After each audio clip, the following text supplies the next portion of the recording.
Nació en la riqueza, pero eligió la pobreza absoluta.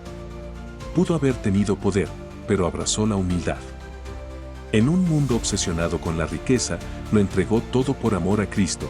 Esta es la historia de Santa Clara de Asís, la ferviente seguidora de San Francisco, la virgen desafiante que desafió a emperadores y papas, y la mujer que fundó una orden que aún hoy vive en la pobreza extrema. Nacida en 1194 en una noble familia italiana, se esperaba que Clara tuviera un buen matrimonio. Pero su corazón ardía por algo más grande. Inspirada por el amor radical de San Francisco por Cristo, Clara emprendió una audaz huida el Domingo de Ramos de 1212. Huyó a la capilla de la Porciúncula, donde Francisco le cortó el cabello y la vistió con un sencillo hábito, marcando su total entrega a Dios. Clara y sus hermanas vivieron en extrema pobreza, dependiendo completamente de la limosna. Se las conoció como las damas pobres y más tarde, las clarisas. Cuando los invasores amenazaron a Asís, Clara, debilitada por la enfermedad, alzó el Santísimo Sacramento. Milagrosamente, los atacantes huyeron. Su fe fue su escudo. La regla de Clara, la primera escrita por una mujer, fue aprobada por el Papa pocos días antes de su muerte en 1253. ¿Sus últimas palabras? Bendito seas, oh Dios, por haberme creado. Incluso en su lecho de muerte, presenció la misa proyectada milagrosamente en su pared. Por eso es la patrona de la televisión. En un mundo que busca la riqueza y la comodidad, la vida de Santa Clara grita, la verdadera alegría se encuentra solo en Cristo. ¿Tendremos el valor de seguir su amor radical? Santa Clara de Asís ruega por nosotros. ¿Imaginas ser obligado a caminar descalzo sobre brasas ardientes? ¿Te protegería tu fe? Esta fue la prueba a la que se enfrentó un joven mártir romano, San Tiburcio, cuyo desafío a la tiranía se convirtió en leyenda. Su valentía en la Vía Lavicana aún resuena hoy, en la Roma del siglo III, bajo la brutal persecución del emperador Diocleciano, los cristianos se enfrentaban a la tortura y la muerte por negarse a renunciar a su fe. Entre ellos estaba Tiburcio, un joven noble que prefirió a Cristo a la comodidad. Nacido en una familia romana adinerada, se convirtió al cristianismo, se negó a sacrificar a dioses paganos, lo que lo llevó a ser arrestado, conocido por su milagrosa caminata sobre brasas ardientes. Ileso gracias a su fe, el juez Fabián se burló de Tiburcio: si tu Dios es real, camina sobre estas brasas. Lo que sucedió a continuación conmocionó a Roma. Tiburcio caminó descalzo sobre brasas ardientes, saliendo ileso. En lugar de convertirse, Fabián ordenó su ejecución, murió decapitado en la Vía Lavicana, uniéndose a otros mártires como San Sebastián. Hoy, San Tiburcio descansa en las catacumbas de San Sebastián, donde los peregrinos honran su sacrificio. Su historia nos recuerda, la verdadera fe vence incluso al fuego. ¿Tendríamos la valentía de San Tiburcio? En un mundo donde la fe aún se pone a prueba, su historia nos reta a mantenernos firmes. Comparte este video si crees que algunas verdades valen la pena morir por ellas. San Tiburcio, ruega por nosotros. Era una mujer noble que lo tenía todo: riqueza, amor, una hermosa familia. Pero en un momento trágico, todo cambió. En lugar de desmoronarse en la desesperación, tomó una decisión radical: renunciar a todo, por Dios. Esta es la extraordinaria historia de Santa Juana Francisca de Chantal, viuda, madre, mística y santa, cuyo legado aún inspira a millones. Nacida en 1572 en el seno de la nobleza francesa, Juana Francisca de Fremiot se crió en un hogar católico devoto. A los 20 años, se casó con el barón Cristóbal de Chantal, un esposo amoroso, y juntos tuvieron 6 hijos. Juana fue una esposa y madre devota, conocida por su bondad con los pobres, llegando incluso a convertir parte de su castillo en un hospital improvisado. Pero la tragedia la golpeó cuando su esposo murió en un accidente de caza. Con tan solo 28 años, Juana quedó viuda con 4 hijos sobrevivientes. Desconsolada, perdonó al hombre que le disparó, llegando incluso a convertirse en la madrina de su hijo. En su dolor, Jeanne buscó la voluntad de Dios. Entonces, durante un sermón, conoció al hombre que cambiaría su vida para siempre, San Francisco de Sales. Reconociendo su profunda espiritualidad, se convirtió en su director espiritual, guiándola hacia una vida de entrega total. Francisco vio en Jeanne un alma ardiente, lista para la santidad. Juntos, soñaron con una nueva orden religiosa, una para mujeres que se sentían llamadas por Dios pero que no podían entrar en clausuras estrictas.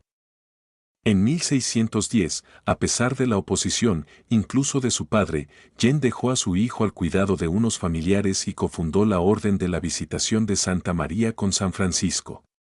¿Su misión? Vivir la humildad, la dulzura y la devoción interior, sirviendo a los enfermos y necesitados. El liderazgo de Jeanne estuvo marcado por una profunda confianza en Dios. Soportó más sufrimientos, la muerte de su hija, su yerno e incluso la del propio San Francisco. Aún así, perseveró, diciendo, cuanto más nos entregamos a Dios, más maravillas obra Él en nosotros. A su muerte en 1641, se habían fundado más de 80 monasterios de la Visitación. Las cartas de Juana revelan a una mujer de profunda oración, resiliencia y amor maternal.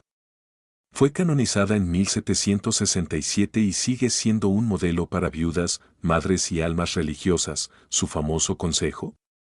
En todo caso, ama a Dios, y que eso te baste. La vida de Santa Juana Francisca de Chantal nos enseña que la santidad no consiste en evitar el sufrimiento, sino en entregárselo a Dios. De noble a viuda, de madre a fundadora, su trayectoria nos recuerda, cuando entregamos a Dios nuestros pedazos rotos, Él crea algo hermoso. Santa Juana Francisca de Chantal, ruega por nosotros. Y si les dijera que uno de los papas más frugales y moralmente estrictos de la historia también se enfrentó al monarca más poderoso de su época, Luis XIV de Francia? Un hombre que se negó a vivir en el lujo, luchó contra la corrupción e incluso financió una campaña militar para salvar a Europa de una invasión. Esta es la historia jamás contada del Papa Inocencio XI, el Papa de corte protestante que reformó la Iglesia Católica y cambió la historia. Nacido en 1611 en Como, Italia, Benedetto Descalchi provenía de una acaudalada familia de comerciantes. Pero en lugar de buscar riquezas, eligió la Iglesia. Tras estudiar Derecho, ascendió rápidamente en la jerarquía. Conocido por su mente aguda e integridad inquebrantable, en 1676, tras un dramático cónclave, fue elegido papa, adoptando el nombre de Inocencio XI. Pero su papado sería todo menos inocente, porque estaba a punto de enfrentarse a la corrupción, el nepotismo e incluso a los reyes. Inocencio XI fue sorprendentemente frugal, recortó gastos desorbitados, prohibió el nepotismo e incluso usó los mismos zapatos desgastados. ¿Pero su mayor lucha? Sanear la Iglesia. Tomó medidas enérgicas contra la simonía, la venta de cargos eclesiásticos e impuso estrictas reformas morales, ganándose enemigos en el camino. ¿Pero su acción más audaz? Desafiar al rey Luis XIV de Francia. Luis XIV, el Rey Sol, creía tener poder sobre la Iglesia francesa. Pero Inocencio XI se negó, rechazó el derecho del rey a nombrar obispos e incluso amenazó con excomulgarlo. El conflicto se intensificó, con Luis apoderándose de las tierras papales e Inocencio prohibiendo a los obispos franceses, pero justo cuando la tensión alcanzaba su punto álgido, surgió un peligro mayor, el Imperio Otomano, que avanzaba hacia Viena. E Inocencio XI desempeñaría un papel crucial para detenerlos. En 1683, los otomanos sitiaron Viena. Europa estaba al borde del abismo. Inocencio XI hizo lo impensable, financió una coalición de fuerzas católicas y protestantes, uniendo a antiguos enemigos bajo el mando del rey polaco Jan Sobieski. ¿El resultado? Una victoria contundente que salvó a la cristiandad. Algunos historiadores argumentan, sin Inocencio XI, Europa podría haber caído en manos de los otomanos. Inocencio XI murió en 1689, pero su legado perduró. Fue beatificado en 1956, un honor poco común para los papas. Sin embargo, su historia sigue siendo olvidada. Un papa que luchó contra reyes, reformó la Iglesia y ayudó a salvar Europa. ¿Fue Inocencio XI el último gran papa reformador antes de la era moderna? Un hombre que demostró que incluso en una época de monarcas absolutos, la valentía moral podía cambiar la historia. ¿Qué opinas? ¿Fue un santo, un político o ambos? Cuéntanos en los comentarios.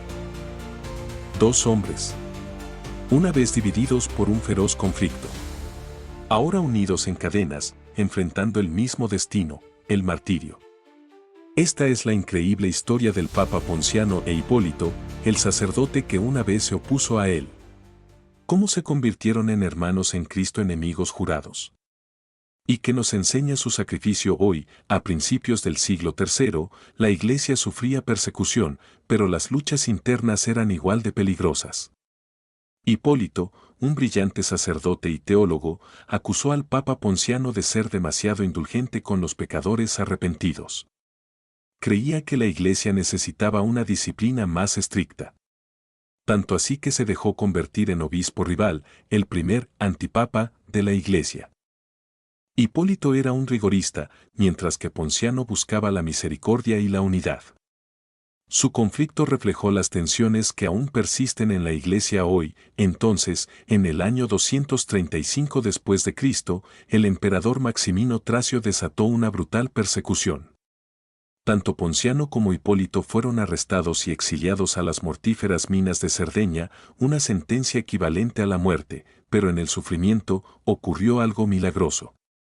Ante la muerte, sus divisiones se disiparon. El Papa Ponciano, en un acto de humildad, renunció al papado para sanar el cisma. Hipólito, conmovido por el sacrificio de Ponciano, se reconcilió con la Iglesia antes de morir, debilitados por el duro trabajo.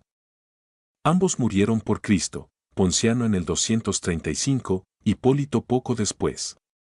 Sus cuerpos fueron llevados de vuelta a Roma, donde fueron venerados como mártires juntos. La Iglesia, una vez herida por su conflicto, ahora los honra juntos el 13 de agosto, un testimonio del poder del arrepentimiento y la unidad en Cristo. ¿Qué podemos aprender de estos dos santos?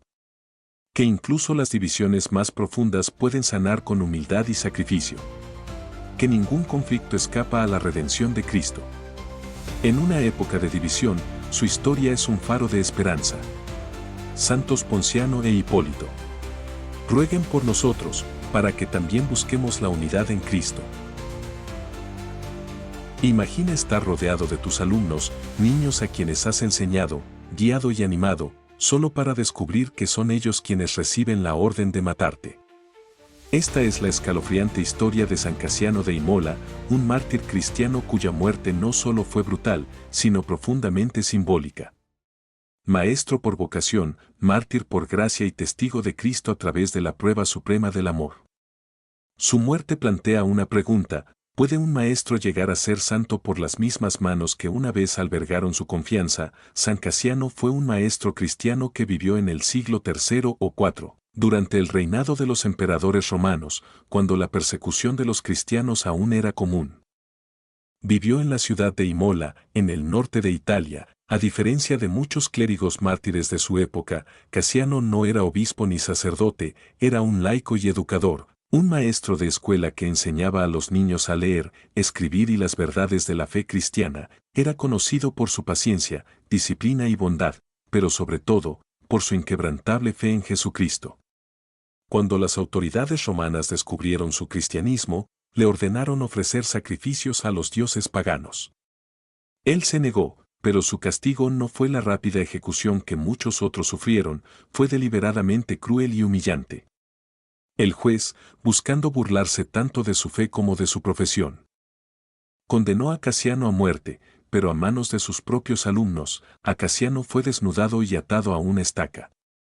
Luego, a sus alumnos, niños y adolescentes, se les dieron estiletes de hierro, los instrumentos de escritura utilizados en las escuelas romanas para grabar letras en tablillas de cera. Uno a uno, se les ordenó apuñalar y torturar a su propio maestro, lenta y dolorosamente. Casiano no se defendió. No los maldijo. En cambio, aguantó, orando por fortaleza y perdonando a quienes lo traspasaron. La escena fue horrible, no solo por el dolor físico, sino por el tormento emocional y espiritual. Estas eran las mismas manos que había guiado en el aula, ahora se volvían contra él por el miedo y la crueldad de la autoridad pagana, pero Casiano se mantuvo firme, sin renunciar jamás a Cristo. Su última lección no fue dicha, sino vivida: perdonar, Sufrir por la justicia y permanecer fiel hasta la muerte, el martirio de San Casiano conmocionó a muchos. Aunque los perseguidores pensaron que se burlaban de la fe cristiana, en cambio elevaron a un humilde maestro a la santidad. Los cristianos de Imola pronto comenzaron a venerar su memoria. Su tumba se convirtió en un lugar de peregrinación y su historia se extendió por toda Italia y más allá. Para el siglo V se dedicaban iglesias en su nombre, incluso San Pedro Crisólogo, obispo de Rávena, elogió a Casiano en sus sermones, llamándolo un modelo de perseverancia cristiana. Posteriormente, artistas lo representaron atado a un poste, rodeado de jóvenes que sostenían punzones afilados, una imagen tan inquietante como inspiradora. La festividad de San Casiano se celebra el 13 de agosto y es considerado el santo patrón de maestros, estudiantes y taquígrafos. ¿Qué podemos aprender de la vida y la muerte de San Casiano? Su historia desafía nuestras ideas sobre la vocación, la valentía y el sufrimiento. No murió en el campo de batalla ni en una plaza pública, sino en el lugar donde dedicó su vida a la enseñanza, convirtiendo incluso su aula en un espacio de testimonio. Nos recuerda que la santidad no se limita al púlpito ni al altar. La santidad se encuentra en el trabajo diario de un cristiano fiel, incluso en el aula. Casiano también nos enseña sobre el perdón. Aunque sus asesinos fueron sus alumnos, eligió amar y perdonar, imitando la misericordia de Cristo. En un mundo que a menudo devalúa la educación, la paciencia y el sacrificio, Casiano se erige como un mártir de la verdad, un santo para los maestros y un testigo para todos los que nos esforzamos por vivir el Evangelio de forma cotidiana. San Casiano, maestro y mártir, ruega por todos los que enseñan, por todos los que sufren injustamente y por nosotros, para que podamos soportar, perdonar y permanecer fieles hasta el final.